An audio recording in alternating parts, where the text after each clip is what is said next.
नमस्कार प्यारे साथियों, प्रताप क्लासेस के यूट्यूब चैनल पर आपका स्वागत है। आज है 6 फरवरी 2024 और 6 फरवरी 2024 के जितने भी इंडिया और वर्ल्ड के जो करंट अफेयर्स के क्वेश्चन बनते हैं, आज उनका हम डिस्कशन करेंगे। पूरा वीडियो ध्यान से देखना और लास्ट में आपसे क्वेश्चन पूछूंगा जिनके जवाब आपको कमेंट बॉक्स में देना होगा। आज अपने पढ़ेंगे भारत की महिला रोबोट व्योम मित्र अंतरिक्ष में उड़ान भरेगी और डिजिटल वीजा की पेशकश करने वाला पहला देश है। और हाल ही में 66वें ग्रैमी अवार्ड्स विनर्स की घोषणा हो चुकी है। इनकी आज हम चर्चा करेंगे पूरे लेटेस्ट न्यूज के साथ। डेली आपको रोज सुबह 7 बजे ये करंट की क्लास है मिलती है। तो सारे विद्यार्थी एक बार वीडियो को लाइक शेयर करेंगे। सभी साथियों को गुड मॉर्निंग। स्टार्ट करें। सबसे पहले हम कल के क्वेश्चनों को रिवाइज कर देते हैं। भाजपा के वयोवृद्ध नेता लाल कृष्ण आडवाणी को भारत रत्न से सम्मानित किया जाएगा। इनको देश के दूसरे सबसे नागरिक सम्मान पद्म विभूषण कब मिला? तो 2015 में। भारतीय वायुसेना 17 फरवरी 2024 को वायु शक्ति 2024 अभ्यास का आयोजन कहाँ करेगी? तो जैसलमेर में। वित्त मंत्री निर्मला सीतारमण ने किस देश को भारतीय सहायता का प्राथमिक लाभार्थी बताया? तो वो है भूटान देश। नेक्स्ट देखो, कर्नाटक ने किस टीम को हराकर नागेश ट्रॉफी 2023-24 जीती? तो ये आंध्र प्रदेश को हराकर। भारत के कौन से ग्रैंड मास्टर फीडे रैंकिंग में जूनियर विश्व नंबर 1 गए? तो आर प्रज्ञानंदा। किसने Commonwealth legal education association Commonwealth ऑटोनरी और सोलिसिटर जनरल कॉम्प्लेक्स का शुभारंभ किया? तो हमारे देश के प्रधानमंत्री मोदी जी ने। भारत ने किस शहर में यूपीआई भुगतान लॉन्च किया जिसमें खुदरा लेन देन के यूपीआई को बनाने वाला पहला यूरोपीय राष्ट्र बना? तो वो है फ्रांस। महागौरव 2024 पुरस्कार किसे प्रदान किया गया? तो ये मुकुंद वाग को। वित्त मंत्रालय के व्यय विभाग में मुख्य सलाहकार कौन बने? तो ये पवन कुमार। केंद्रीय रक्षा मंत्री राजनाथ सिंह ने नौसेना के पहले किस विशाल सर्वेक्षण पोत को नौसेना के बेड़े में शामिल किया? तो ये किया है आईएनएस है संध्या को। तो ये थे कल के क्वेश्चनों का रिवाइज हमने कर दिया। और ये जो क्वेश्चन मैं आपको यहाँ पे रिवीजन करवाता हूँ, ये रोज शाम आपको टेलीग्राम पर भी इसी तरह वन लाइनर क्वेश्चन आपको टेलीग्राम पर मिलते हैं। तो टेलीग्राम ग्रुप को आप ज्वाइन करो। बढ़िया तरीके से कोई सूचना आती है, कोई लिंक आता है और जो मेरी कोई एक्स्ट्रा कोई क्लास आ गई उसकी पीडीएफ आपको टेलीग्राम पर मिल जाती है। और इसके अलावा आपको टेस्ट मिल रहा है, डेली लाइव टेस्ट मिल रहा है अपने ऐप के अंदर। वीकली टेस्ट मिल चुका है और मंथली टेस्ट भी आपको जनवरी का मिल चुका है। तो जनवरी मंथ का टेस्ट भी आपको मिल गया, जनवरी मंथ की पीडीएफ भी आपको यहाँ पे मिल गई, जिसका आप प्रिंट डाउनलोड करके आप प्रिंट निकाल के बढ़िया तरीके से अध्ययन कर सकते हो। तो ये पूरे साल की वार्षिक करंट अफेयर्स की टेस्ट सीरीज अपने बढ़िया तरीके से पूरे फैक्ट के साथ पीडीएफ मिल चुकी है और पूरे फैक्ट के साथ में आपको डेली करंट है मिलता है। तो सारे विद्यार्थी एक बार ये टेस्ट सीरीज को ज्वाइन करें। और इसके अलावा अपनी आरपीएससी फर्स्ट ग्रेड भारत और राजस्थान का ऑनलाइन टेस्ट सीरीज, और कल मैंने इसमें राजस्थान की पीडीएफ भी अपलोड कर दी जनवरी मंथ की, और भारत की भी जनवरी मंथ की पीडीएफ अपलोड है हो चुकी है। तो दोनों का प्रिंट निकाल के इसमें भी अध्ययन कर सकते हो। और इसके अलावा अपनी इंडियन पॉलिटी की टेस्ट सीरीज चल रही है, बस प्रताप क्लासेस ऐप डाउनलोड करें, वहां पर अपनी टेस्ट सीरीज को ज्वाइन कर सकते हो। पहला क्वेश्चन देखो, कौन सा संगठन 2024 की तीसरी तिमाही में भारत की महिला रोबोट व्योम मित्र को मानव रहित मिशन पर निकलेगा? तो ये कोई संगठन के द्वारा ये निकालेगा। आपको पता है भारत के अंदर इसरो ही है, तो इसरो अब इसरो है वो 2024 की तीसरी तिमाही के अंदर भारत की महिला, जिसका नाम है एक महिला रोबोट, ये तस्वीर में आप देख सकते हो। देखो, महिला का एक रोबोट तैयार किया गया जिसका नाम है व्योम मित्र, और इसको मानव रहित मिशन पर इसको अंतरिक्ष के अंदर भेजा जाएगा। और ये काम करेगा कौन है?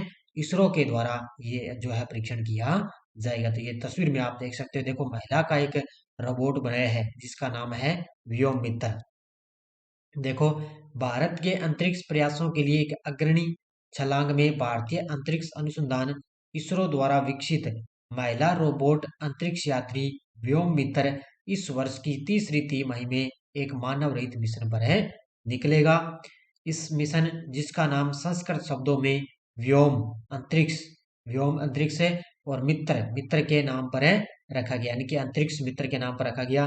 2025 के लिए निर्धारित देश की पहली मानव युक्त अंतरिक्ष उड़ान महत्वाकांक्षी गगनयान मिशन की दिशा में एक महत्वपूर्ण प्रगति का ये प्रतीक माना जाएगा। तो 2025 के लिए उन्होंने निर्धारित किया है कि देश की पहली जब मानव युक्त अंतरिक्ष उड़ान गगनयान मिशन की दिशा में इन्होंने महत्वपूर्ण कदम उठाया।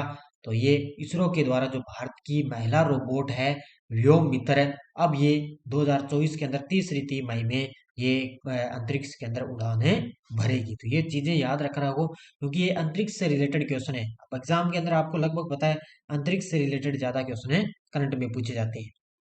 नेक्स्ट है, हाल में 66वें ग्रैमी अवार्ड्स में किन भारतीय संगीतकारों को पुरस्कार मिला है।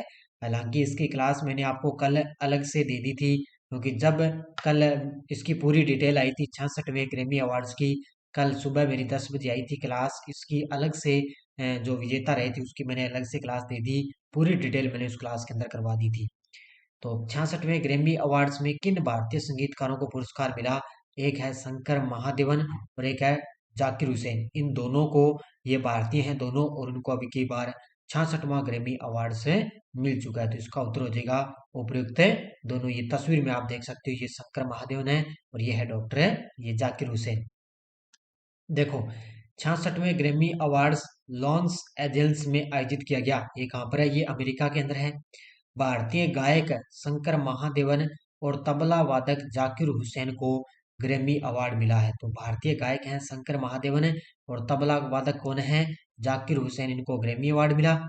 दोनों लीजेंडरी कलाकारों के बैंड शक्ति के एल्बम है दिस मोमेंट। अब ध्यान रखना, इनका एल्बम है, इस एल्बम के लिए इनको पुरस्कार मिला है। शंकर महादेवन और जाकिर हुसैन का एल्बम कौन सा है, तो ये बैंड शक्ति दिस मोमेंट ने बेस्ट ग्लोबल म्यूजिक एल्बम की कैटेगरी में ये अवार्ड अपने नाम किया। और इस एल्बम में कुल 8 गाने हैं। तो आपसे पूछे भी ग्लोबल म्यूजिक एल्बम की कैटेगरी में दिस मोमेंट ने बेस्ट अवार्ड इस जो है अवार्ड इस अपने नाम किया, तो इसको किसने किसका, ये तो ये शंकर महादेवन है और तबला वादक जाकिर हुसैन। तो ये दोनों भारतीय हैं, तो इन दोनों भारतीयों को ये ग्रैमी अवार्ड मिला। इस बैंड में शंकर महादेवन, जॉन मैक्लोनिन, जाकिर हुसैन और वी सेल्वा गणेश और गणेश राजगोपालन जैसे कलाकार साथ काम करते हैं। और इस बैंड के अलावा बांसुरी वादक राकेश चौरसिया ने भी 2 ग्रैमी अवार्ड अपने नाम किए हैं। अब जैसे आपको पता है, वैसे तो बहुत अवार्ड मिले अलग अलग कैटेगरी में, लेकिन अपने जो भारत में जो संगीतकार को मिला है, जो वाद्य यंत्र जिनको मिला है, बांसुरी वादक है जैसे अलग से, जैसे बांसुरी वादक आ गया राकेश चौरसिया, अपने भारत से रिलेटेड ना, वो आपको याद रखने हैं, बस ये मैंने आपको यहाँ पे बता दिया। हाल ही में न्यायमूर्ति रितु बहरी किस उच्च न्यायालय की पहली महिला मुख्य न्यायाधीश नियुक्त हुई है। तो न्यायमूर्ति है रितु बहरी, तो ये किस उच्च न्यायालय की पहली महिला मुख्य न्यायाधीश नियुक्त हुई है, ये उत्तराखंड राज्य की। तस्वीर में आप देख सकते हो, ये देखो ये है रितु बहरी और ये उत्तराखंड राज्य की पहली महिला मुख्य न्यायाधीश बन गई। न्यायमूर्ति रितु बहारी उत्तराखंड उच्च न्यायालय की नई मुख्य न्यायाधीश बन गई। राज्यपाल लेफ्टिनेंट जनरल गुरमीत सिंह ने राजभवन में एक खूबसूरत समारोह में उन्हें शपथ दिलाई है। तो आपको पता है, जब मुख्य न्यायाधीश की राज्य के अंदर नियुक्ति होती है तो उसको शपथ कौन दिलाता है, राज्यपाल उसको शपथ दिलाता है। आयरिश राष्ट्रवादी मिशेल ओ'नील को किस देश के प्रथम मंत्री के रूप में नियुक्त किया गया। तो ये आयरिश राष्ट्रवादी है जिसका नाम है मिशेल ओ'नील। ये तस्वीर में आप देख सकते हो, ये महिला है ओ'नील, और इनको किस देश के प्रथम मंत्री के रूप में नियुक्त कर दिया, ये बन चुकी है उत्तरी आयरलैंड की। ऑप्शन नंबर सी किसकी बन गई, उत्तरी आयरलैंड की बन गई। ये आयरिश राष्ट्रवादी है ओ'नील, मिशेल ओ'नील है, ये उत्तरी आयरलैंड के प्रथम मंत्री के रूप में इनको नियुक्त किया जा चुका है। देखो, उत्तरी आयरलैंड की संसद ने सदियों पुराने ब्रिटिश समर्थक संघवादी प्रभुत्व को चुनौती देते हुए पहली बार एक आयरिश राष्ट्रवादी को प्रथम मंत्री नियुक्त करके इतिहास रचा है। तो ये देखो, प्रथम यानी कि पहली बार एक आयरिश राष्ट्रवादी को प्रथम मंत्री नियुक्त करके इतिहास रचा है उत्तरी आयरलैंड ने। ओ नील की नियुक्ति संयुक्त आयरलैंड के लिए सिन फेन यानी कि राजनीतिक दल की आकांक्षा को दर्शाती है। तो ये संयुक्त आयरलैंड की है, सिन फेन राजनीतिक दल की आकांक्षा को दर्शाती है। तो पहली बार एक आयरिश राष्ट्रवादी को प्रथम मंत्री के रूप में इतिहास रचा उत्तरी आयरलैंड ने। हाल में डिजिटल वीजा की पेशकश करने वाला पहला यूरोपीय संघ राष्ट्र कौन सा बना है। तो हाल ही में डिजिटल वीजा की पेशकश करने वाला पहला यूरोपीय संघ राष्ट्र बना है, वो बन चुका है फ्रांस। कौन सा बन गया? फ्रांस बन चुका है। अब ये क्या है, आपको पता है आगामी अभी जो ओलंपिक खेल हैं, क्योंकि आपको पता है कि 2024 अभी इस साल में क्या है कि जो ग्रीष्मकालीन ओलंपिक खेल है ना, वो जुलाई के अंदर है, पेरिस फ्रांस के अंदर है। ग्रीष्मकालीन ओलंपिक खेलों का आयोजन होगा।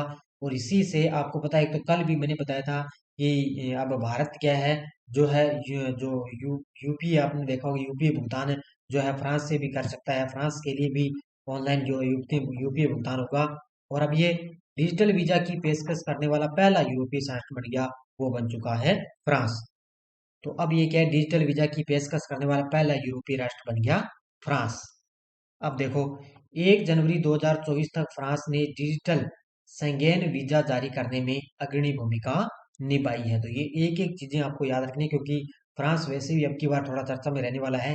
1 जनवरी 2024 तक फ्रांस ने डिजिटल शेंगेन वीजा जारी करने में अग्रणी भूमिका निभाई, जो यूरोपीय संघ के भीतर वीजा प्रक्रियाओं को सुव्यवस्थित करने में एक महत्वपूर्ण उपलब्धि है। यह अभूतपूर्व पहल 2026 में पूर्ण कार्यान्वयन के लिए निर्धारित शेंगेन वीजा प्रक्रिया के व्यापक है डिजिटलीकरण से पहले है। अब ये वैसे तो 2026 तक भी पूर्ण कर सकते थे, लेकिन अब ये पहले क्यों कर रहे हैं, क्योंकि इस साल क्या है, पेरिस के अंदर जो ओलंपिक खेल है उसकी वजह से अब जो वीजा है ना, ये शेंगेन वीजा, इसको जारी करने में अग्रणी भूमिका निभाई है। नेक्स्ट है, बद्रीनाथ धाम के मुख्य पुजारी ईश्वरी प्रसाद नमूंद्री को किस राज्य में शंकर स्मृति पुरस्कार से सम्मानित किया गया? तो ये बद्रीनाथ धाम के मुख्य पुजारी हैं ईश्वरी प्रसाद नमूंद्री, तो इनको मिला है केरल राज्य के अंदर शंकर स्मृति पुरस्कार से इनको सम्मानित किया गया। तस्वीर में आप देख सकते हो, ये बद्रीनाथ धाम कहाँ पर है, उत्तराखंड के अंदर है, और वहाँ के मुख्य पुजारी हैं ईश्वरी प्रसाद नमूंद्री। उनको केरल के अंदर शंकर स्मृति पुरस्कार से सम्मानित किया गया है। बस ये इतनी चीज याद रखने की, मुख्य पुजारी ईश्वरी प्रसाद नमूद्री को केरल में शंकर स्मृति पुरस्कार दिया गया। भारत ऊर्जा सप्ताह 2024 6 से 9 फरवरी 2024 तक है किस राज्य में होने वाला है? तो आज है 6 फरवरी, आज से स्टार्ट होने जा रहा है भारत ऊर्जा सप्ताह। तो भारत ऊर्जा सप्ताह 2024 जो है सम्मेलन चलेगा, ये 6 से लेकर 9 फरवरी तक है 2024 के अंदर है। तो ये इसका आयोजन चलेगा वह गोवा राज्य के अंदर। कहाँ चलने वाला है? गोवा राज्य के अंदर भारत ऊर्जा सप्ताह का आयोजन चलेगा। 2023 संस्करण की शानदार सफलता के आधार पर भारत ऊर्जा सप्ताह 2024 6 से 9 फरवरी 2024 तक गोवा में होने वाला है। तो आज से स्टार्ट होगा और ये 9 फरवरी तक गोवा में चलेगा। भारत के माननीय प्रधानमंत्री मोदी जी के द्वारा इसका उद्घाटन किया जाएगा, और यह प्रमुख कार्यक्रम देश की सबसे बड़ी और एकमात्र व्यापक ऊर्जा प्रदर्शनी और सम्मेलन है। तो इस सम्मेलन की अध्यक्षता भी मोदी जी करेंगे, और उद्घाटन भी कौन करेंगे? मोदी जी के द्वारा उद्घाटन किया जाएगा। हाल में कौन सा समूह गुजरात के मुंद्रा में दुनिया का सबसे बड़ा एकल स्थान तांबा विनिर्माण संयंत्र का निर्माण कर रहा है? तो ये है कौन सा? ये है अंडानी समूह। कौन सा?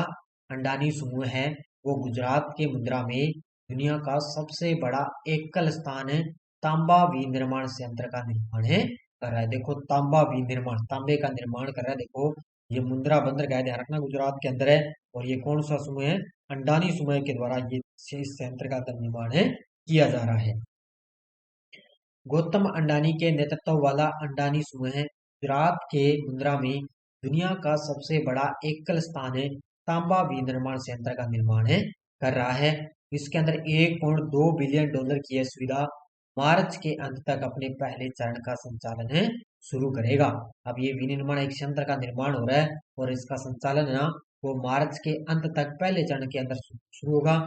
इसका लक्ष्य है 2029 तक 1 मिलियन टन की पूर्ण पैमाने पर उत्पादन क्षमता तक पहुंचना। तो इसका लक्ष्य है भी 2029 तक 1 मिलियन टन की पूर्ण पैमाने पर उत्पादन क्षमता पर पहुंचना होगा। ये अडानी तो आपको पता है, अब राजस्थान में, गुजरात में, लगभग राज्यों के अंदर इसने जो है संयंत्र स्थापित किए हैं। केंद्रीय योग और प्राकृतिक चिकित्सा अनुसंधान संस्थान और 100 बिस्तरों वाले अस्पताल का उद्घाटन किस राज्य में हुआ है? तो केंद्रीय योग और प्राकृतिक चिकित्सा अनुसंधान संस्थान है, और 100 बिस्तरों वाले अस्पताल का उद्घाटन किस राज्य में हुआ? ये हुआ है असम राज्य के अंदर। किस राज्य में हुआ है? असम राज्य के अंदर। यहाँ पर केंद्रीय आयुष और बंदरगाह, जहाज रानी और जल मार्ग मंत्री सर्बानंद सोनोवाल ने असम के मुख्यमंत्री के साथ, असम के मुख्यमंत्री है हिमंत बिस्वा शर्मा, उनके साथ डिब्रूगढ़ के दिहिंग खामती घाट में केंद्रीय योग प्राकृतिक चिकित्सा अनुसंधान संस्थान और 100 बिस्तरों वाले प्राकृतिक चिकित्सा अस्पताल का उद्घाटन किया है। बस इतनी चीज आपको याद रखनी है। स्वास्थ्य मंत्री मनसुख मंडाविया ने किस राज्य में ट्रामा सेंटर और लामसिल सहित उन्नत स्वास्थ्य सुविधाओं का उद्घाटन किया है? तो वैसे तो आपको पता है अलग अलग राज्य के अंदर जो स्वास्थ्य मंत्री होते हैं, अलग अलग राज्य के जो सीएम हैं, वो अपने अपने राज्य के अंदर कोई भी स्वास्थ्य सुविधाओं का उद्घाटन करते रहते हैं। अपने राजस्थान में से होते रहते हैं, आपको पता है। तो ये कहाँ पर है? ये किया गया उड़ीसा के अंदर। यहाँ पर है उड़ीसा राज्य में ट्रामा सेंटर है और हेला मसील सहित 19 स्वास्थ्य सुविधाओं का उद्घाटन है यह किसने किया? स्वास्थ्य मंत्री मनसुख मंडाविया ने। देखो, स्वास्थ्य मंत्री मनसुख मंडाविया ने उड़ीसा के एम्स भुवनेश्वर में धर्मशाला, ट्रॉमा सेंटर और हेला मशीन सहित 19 स्वास्थ्य सुविधाओं का उद्घाटन किया है। अब आपको एक पॉइंट याद रखना है, 2024 पेरिस ओलंपिक के लिए मशाल वाहक के रूप में अभिनव बिंद्रा का चयन किया गया। ये तस्वीर में आप देख सकते हो, इनका चयन किया गया है। तो ये भारत के पहले व्यक्तिगत ओलंपिक स्वर्ण पदक विजेता और आईओसी एथलीट आयोग की ये सदस्य हैं अभिनव बिंद्रा। ये प्रतिष्ठित प्रतीक को ले जाने के लिए चुने गए 11,000 मशाल धारकों में से एक है। तो आपको पता है आगामी ओलंपिक खेल होगी ना, वहां पर ये एक मशाल वाहक के रूप में अभिनव बिंद्रा का चयन किया गया और ये इन्होंने पहले व्यक्तिगत ओलंपिक स्वर्ण पदक विजेता भी हैं और ये आईओसी एथलीट आयोग के सदस्य भी हैं। तो इसलिए उनको 2024 पेरिस ओलंपिक के लिए इनका चयन किया गया। ये टेलीग्राम ग्रुप है, कोई सूचना, कोई लिंक आता है, कोई नोटिफिकेशन आ गया, सब आपको टेलीग्राम पर सूचना मिल जाती है। और जो मैं आपको यस्टरडे रिवीजन करवाता हूँ ना, वो भी टेलीग्राम पर मिल जाते हैं। पिछले वीडियो क्वेश्चन क्या था? हाल ही में भारतीय सेना की पहली महिला सूबेदार कौन बनी? तो वो बन चुकी है प्रीति रजक। बहुत सारे विद्यार्थी बड़े शानदार तरीके से जवाब दिए थे और बहुत जल्द मैं आपके लिए अलग से चर्चित महिलाओं की क्लास लेकर आने वाला हूँ। राष्ट्रपति द्रौपदी मुर्मू ने किस शहर में 37वें सूर्यकुंड अंतर्राष्ट्रीय शिल्प मेले 2024 का उद्घाटन किया? सूरत, अहमदाबाद, फरीदाबाद। उद्घाटन इसका जवाब आपको कमेंट बॉक्स में देना है। ये थी आज की अपनी करंट की क्लास, बढ़िया तरीके से मैं पूरी इसी उम्मीद के साथ आपके लिए लगभग 17-18 मिनट की ये क्लास लेकर आता हूँ ताकि आपका ज़्यादा टाइम भी वेस्ट मत हो और आपका एकदम करंट है वो पूरे फैक्ट के साथ में तैयार होता जाएगा। तो आपको बढ़िया तरीके से मैं करंट दे रहा हूँ लगातार पूरे फैक्ट के साथ में। रोज आपको शाम को टेस्ट भी मिल रहा है वही फैक्ट के साथ है और आपका एग्जाम के अंदर क्वेश्चन गलत नहीं होगा, ये मैं पूरे आपको दावे के साथ कह रहा हूँ। और एक आधा अपवाद तो आपको पता है वैसे एग्जाम में आ जाता है, लेकिन फिर भी अपने पूरी कोशिश करेंगे अपना क्लास के अंदर करंट बाहर नहीं जाएगा। या कि आपको ऑनलाइन टेस्ट सीरीज दी जा रही है और एनसीईआरटी की अपनी टेस्ट सीरीज चल रही है, राजस्थान पुलिस है, आरपीएससी आरएसएम द्वारा जनरल साइंस की टेस्ट सीरीज है और पूरे साल की करंट अफेयर्स की टेस्ट सीरीज है। बढ़िया तरीके से टेस्ट सीरीज ज्वाइन करें और लगातार अध्ययन करते रहना। धन्यवाद। जय हिंद, जय भारत।